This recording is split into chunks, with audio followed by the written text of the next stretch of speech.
Halo semuanya, selamat datang di video ini. Video ini akan membahas tentang salah satu algoritma populer, yaitu random forest.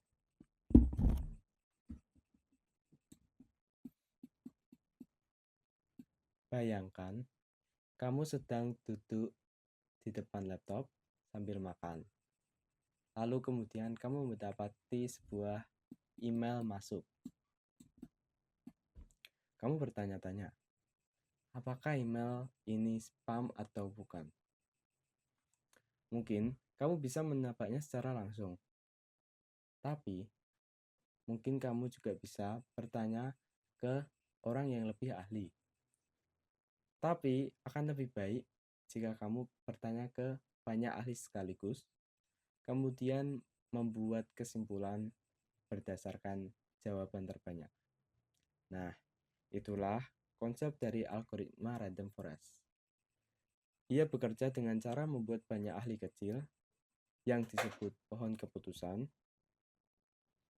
lalu menggabungkan jawaban untuk membuat prediksi akhir yang lebih akurat dan stabil. Sekarang, bagaimana algoritma ini bekerja?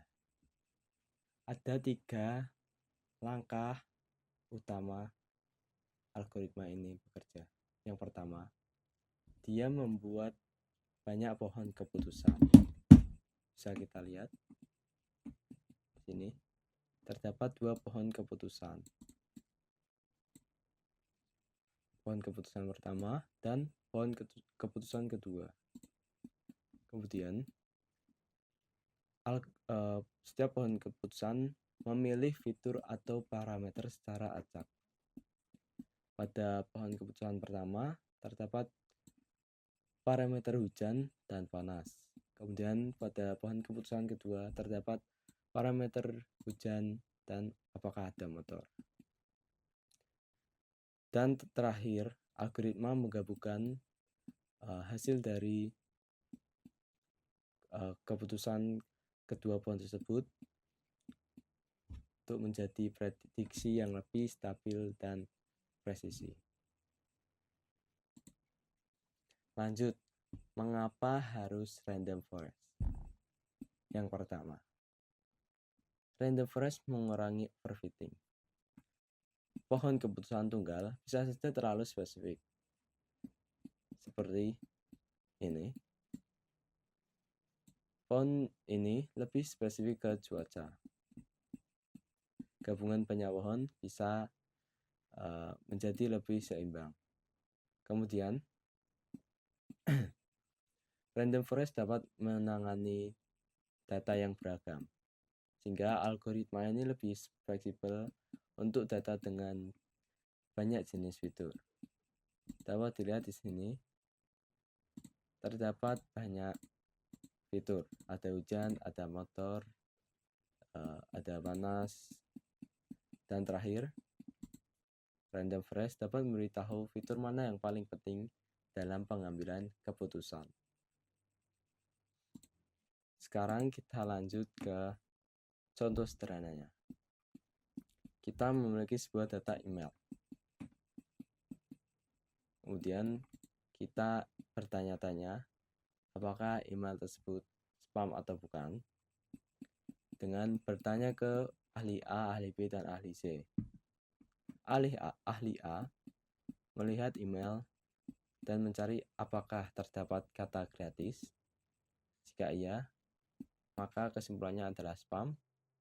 Jika tidak, maka lanjut ke pertanyaan berikutnya, yaitu apakah pada email terdapat huruf kapital yang lebih besar daripada 5. Jika iya, maka dapat disimpulkan email tersebut adalah spam. Kita anggap saja ini adalah jawaban dari ahli A. Kemudian ke ahli B, apakah ada kata gratis pada email? Jika tidak, ternyata ahli B memiliki pertanyaan yang berbeda. Apakah pada email memiliki link eksternal yang lebih dari 2? Kita anggap saja terdapat link eksternal lebih dari 2 pada email, sehingga jawabannya adalah spam. Dan kemudian kita lihat pada ahli C. Ahli C bertanya, apakah pada email terdapat kapital yang lebih dari huruf kapital lebih dari 5 pada email? Jika tidak, maka dia bertanya lagi, apakah pada email memiliki link eksternal lebih besar daripada 2? Kita anggap saja ahli C ini menyimpulkan tidak spam. Kemudian algoritma random forest akan melihat suara terbanyak. Ternyata suara terbanyak adalah spam dengan perbandingan 2:1.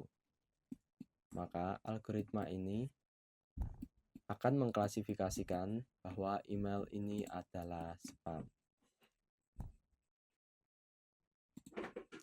Lanjut ke bagian implementasi kode yang akan dijelaskan oleh Mas Naufal berikut. Halo, saya Noval. Di sini saya akan menjelaskan bagaimana algoritma random forest bekerja. Kita nggak akan memakai dataset besar yang ribet, tapi kita akan membuat data dummy sendiri dan memahami cara kerja random forest. Pertama, apa itu algoritma random forest? Sebelumnya sudah dijelaskan oleh Mas Radit. Random forest merupakan algoritma machine learning berbasis decision tree. Tapi daripada mengandalkan satu pohon, di sini menggunakan banyak pohon dan menggabungkan prediksinya. Analoginya seperti kamu bertanya pada teman, apakah jawaban yang kamu pilih itu benar atau salah? Lalu sekarang kita lanjut ke praktik saja. Di sini saya sudah menyiapkan sebuah kode. Nah, kita bayangkan memiliki 100 email, di mana setiap email itu memiliki 3 fitur, yaitu huruf kapital, jumlah link, dan mengandung kata gratis. Di sini kita import library-nya terlebih dahulu. Lalu kita membuat data dummy-nya sebanyak 100, bisa sih disesuaikan dengan yang diinginkan. Lalu kita menggunakan kita membuat aturan sederhana seperti jika terdapat huruf kapital lebih dari 6 atau mengandung kata gratis dan terdapat link eksternal lebih dari 2, maka itu bisa dianggap sebagai spam.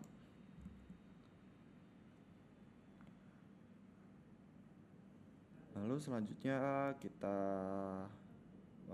pisahkan data menjadi 2, yaitu untuk testing dan untuk training. Di sini kita masukkan testing saja sebanyak 20% dan sisanya akan menjadi data training. Kita menggunakan library random forest classifier dari scikit-learn dan melatihnya dengan 10 pohon. Setelah itu kita minta model menebak label dari data testing. Ini ya. Lalu saatnya kita cek kodenya. Setelah model selesai belajar, sekarang kita dapat melihat seberapa bagus performa dari algoritma ini. Di sini kita tampilkan 3 hal, yaitu akurasi, yang merupakan seberapa sering model menebak dengan benar. Lalu ada klasifikasi report, di mana ada presisi, recall, F1 score, dan support. Dan conversion matrix yang menunjukkan berapa banyak spam dan HAM yang diprediksi dengan benar atau salah.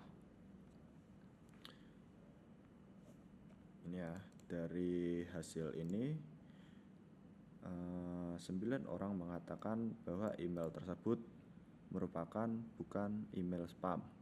Sebaliknya, 11 orang mengatakan bahwa email tersebut merupakan email spam. Di sini karena datanya cukup bersih dan aturannya konsisten, model dapat memiliki akurasi yang tinggi. Tetapi kita harus berhati-hati karena bisa jadi itu karena data kita yang terlalu mudah. Lalu jadi melalui video ini kita dapat belajar cara kerja random forest secara kolektif, lalu bagaimana membuat data dummy sendiri, dan bagaimana cara kita melatih model random forest dari nol. Ingat, meskipun kita menggunakan data dummy sederhana, ini merupakan fondasi penting untuk memahami model machine learning yang lebih kompleks nantinya. Sekian dari saya. Terima kasih telah menonton video ini hingga akhir. Jika suka dengan video ini, silakan klik tombol like. Jika memiliki pertanyaan, saran, atau perbaikan, bisa tulis di kolom komentar. Dadah.